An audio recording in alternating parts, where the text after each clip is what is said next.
Hello and welcome to What It Is. I'm just going to jump right in. And I read mind, body, and soul lines, past, present, and future. So beginning in the past position of the mind line, we have Aeon in reverse. The rebirth that has not happened. Aeon is about rebirth, the new world being born. And with it in reverse, there's this hesitation and this clinging to old stories, with the Hanged Man in the alignment line. I always choose the center as kind of like what is happening and where it is leading.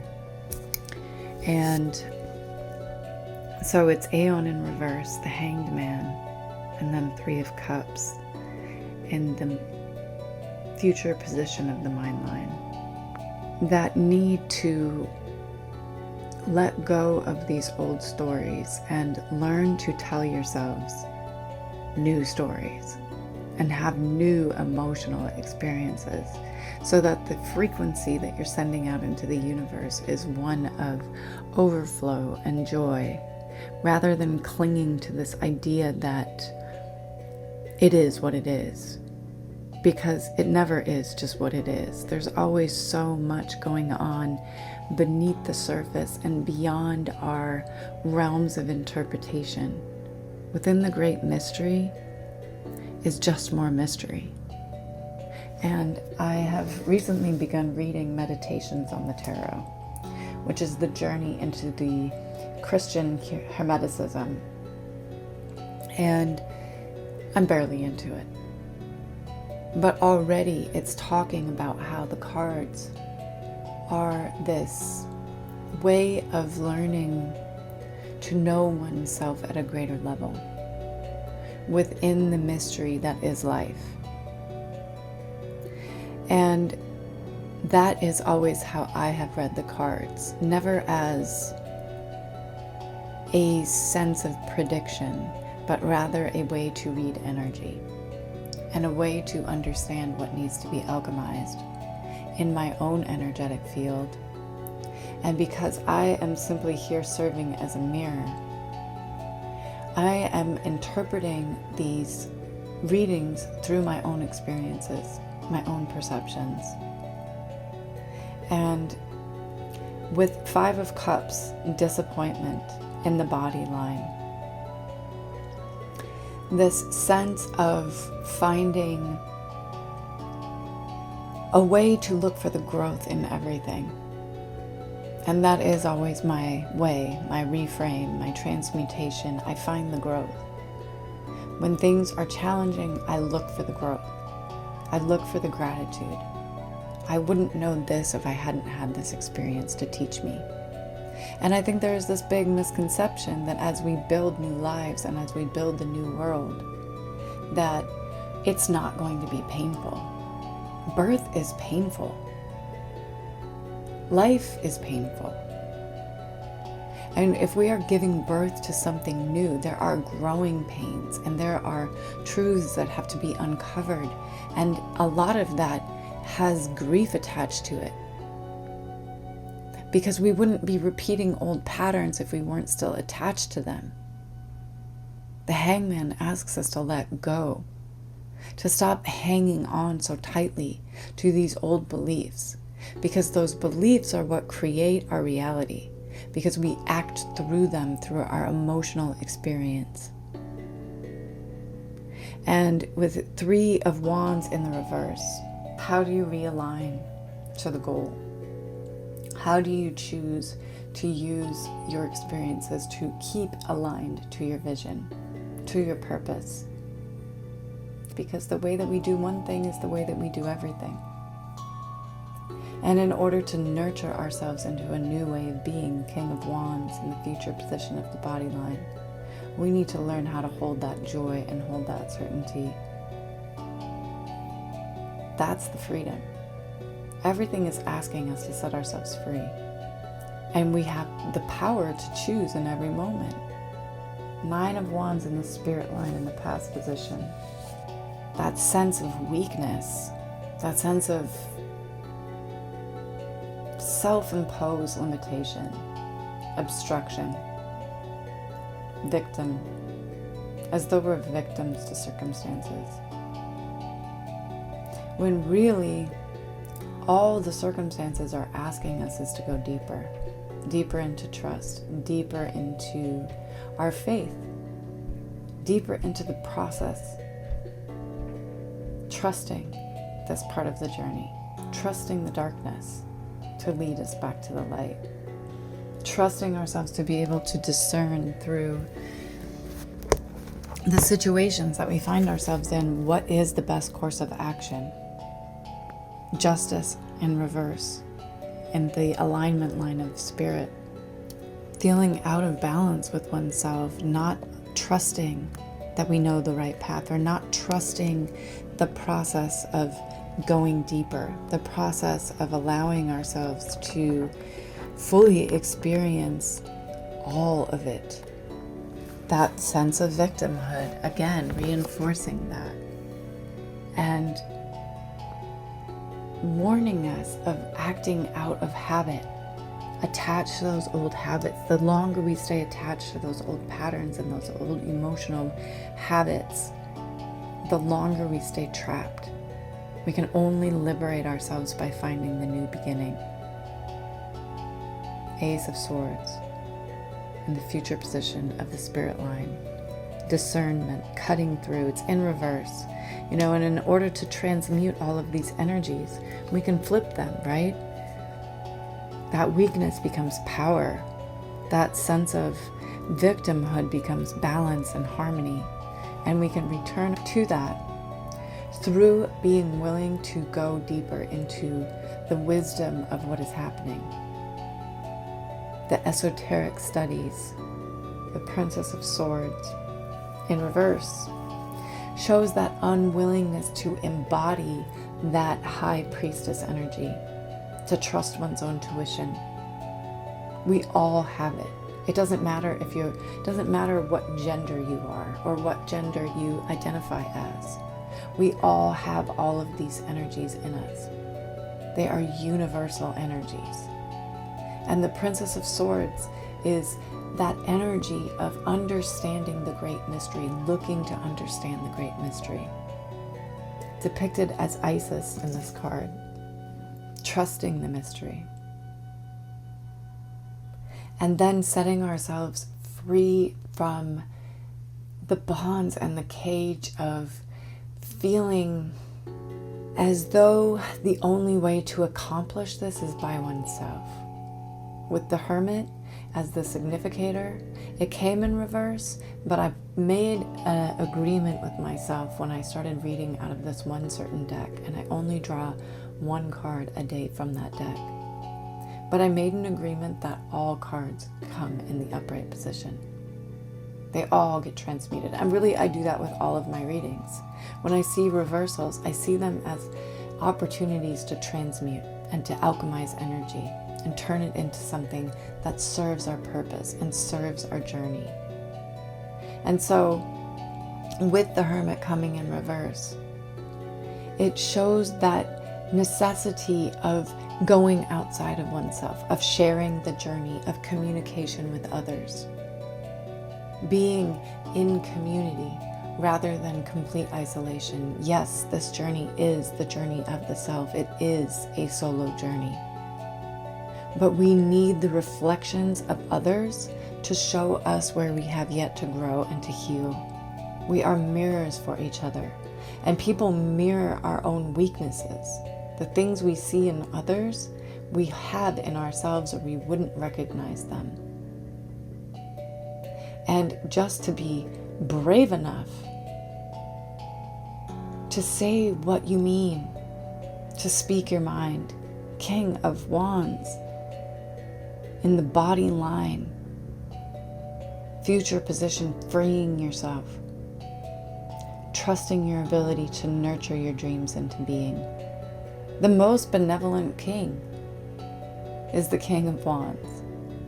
He has that ability to add fire and growth and expansion to things. But it must not go so far as to become arrogant, because then one loses the emotional quality of love and new beginnings and that harmony. Because we're not here to dictate how life goes. We're here to surrender to the process and to stay in alignment with the vision. Stay in alignment with the universal truths. Work with the universe rather than against it.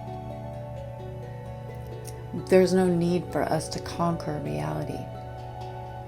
It's more about inspiring reality to move in the direction that we want it to go in. Taking inspired action ourselves. Surrendering to the season and the process.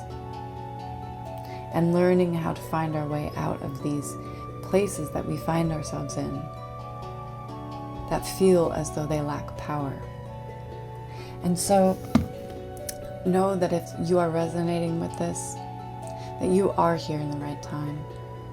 And that readings are timeless, energy is timeless, it can only be changed, never destroyed. And so we all have an opportunity in every moment to take ourselves deeper into the experience and to find more empathy and more love and more trust and more forgiveness. Because part of this work is the continual forgiveness of our mistakes, of our shortcomings, because it is then that we free ourselves from the cage of the human experience. When we tap into our higher self is above. Our higher self has zoomed out and can see things for what they are, can see it for what it is. But we tend to get so bogged down in the minutia and the feelings, the distortions of what reality really is. And so we stop ourselves from taking right action. We stop ourselves from moving forward. Because the familiar feels safe, uncomfortable as it is, it feels safe. The nervous system always wants to keep you in that place of safety. Complacency is the most dangerous of places to be. So I'm going to draw some runes and we'll see what else there is happening. So it's just repeating the story, of course, deepening the story, giving another dimension to the story. With Jera in the central position, representing you, that change, that cycle, that this is just a period of growth, and growth cycles often aren't comfortable, but you will get through them and the details will iron out as long as you continue to surrender and persist in the vision, to trust that the harvest will come. And learning how to be more open. Cano in the past position in the reverse.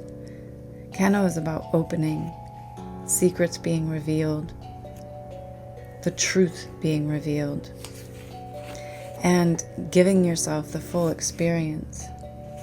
And with it closed, there's a sense of being within the darkness, not being able to see what the truth is. Some aspect of self that cannot continue on into the new life.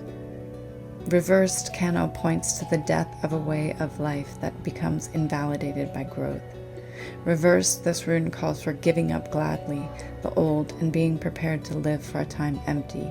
It calls for developing inner stability, not being seduced by the momentum of the old ways while waiting for the new to become illuminated in the proper time. Surrender. In the future position, Gabo, the gift. And I'm reading from Richard Blum, the interpretation of the Book of Ruins. And I love this book, if you can get your hands on it. It's quite old. And I've certainly never seen any other copy than this very one that I hold in my hands. So Gabo is the gift. It's an indication that union, uniting, or partnership of some form is at hand. You are put on notice not to collapse yourself into that union, for true partnership can only be achieved by separate and whole beings who retain their separateness, even in unity and uniting. Remember to let the winds of heaven dance between you. This counsel applies at all levels in love relationships and business affairs and partnering of any kind. It is particularly appropriate when entering into partnership with what some call your higher self, while others speak to the interplay between the conscious and the unconscious in each of us. But most of all, it is the case when seeking union with the divine. God always enters into equal partnerships. Gebo, the rune of partnership, has no reverse, for it signifies the gift of freedom, from which flow all other gifts. And AWA is in the basis of the reading.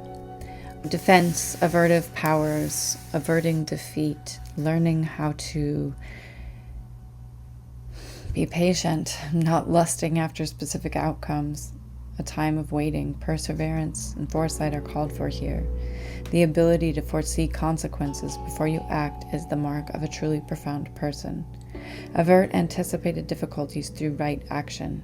Even more than we are doers, we are deciders. And once our decision becomes clear, the doing becomes effortless, for then the universe supports and empowers our actions. And with Barkana in the challenge position, events, or more likely aspects of character interfering with the growth of new life and the life process. You may feel dismay at failing to take the right action, but rather than dismay, what is called for here is diligence. Examine what has taken place, your role in it, your needs, and the needs of others.